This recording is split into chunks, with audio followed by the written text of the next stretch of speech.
পৃথিবীতে অনেক মহামানব মনীষীরা জগতে তারা এসে অনেক দৃষ্টান্ত স্থাপন করে গেছেন।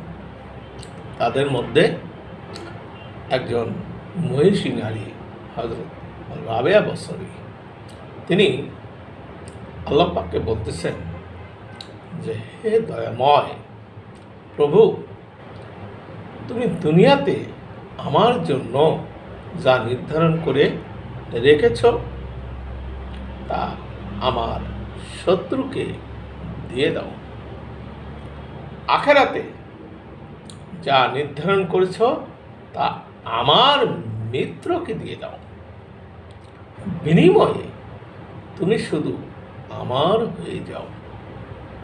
তাহলে এই কথাটি বুঝলেন, তিনি তো আমাদের মতন নাখাস্তা পাপী বান্দা, আমরা যারা আমাদের মতন স্বার্থপরের মতন আল্লাহ পাকের কাছে চাইতে পারতেন, আল্লাহ তুমি আমাকে দুনিয়াতে ধন দাও, দৌলত দাও, আর মরলে পরে তুমি আমাকে জান্নাত দাও। তাহলে এটা তো তিনি বলতে পারতেন, কিন্তু তিনি বলেন নাই, কারণ তেনারা আল্লাহ পাকের প্রেমে এত মত্ত যে আল্লাহ পাক ছাড়া তাদের আর কোনো কিছুই চাওয়া পাওয়া নেই।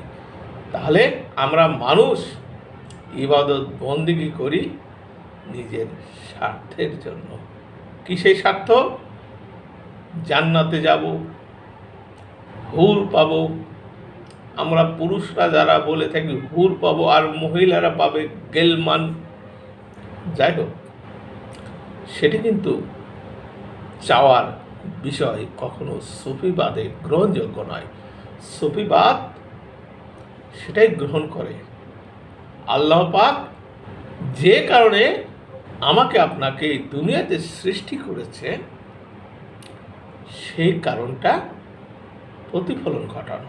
আমরা তো আগে জান্নাতেই ছিলাম, আবার সেই জান্নাতেই আমাদেরকে যাওয়ার জন্য আল্লাহ পাকের বিধানগুলো পরিপূর্ণভাবে পালন করতে হবে। আর এর জন্য আমার জান্নাত চাওয়া লাগবে না। আমি আল্লাহ পাককে যদি সন্তুষ্ট করতে পারি, আমার কিসের জান্নাত দরকার, কিসের জাহান্নামের ভয়? কারণ আল্লাহ পাক কি জাহান্নামে থাকে না জান্নাতে থাকে? আল্লাহ পাক জান্নাতে থাকে, তাহলে তাকে পাইলে তো সব পাওয়া হয়ে গেল।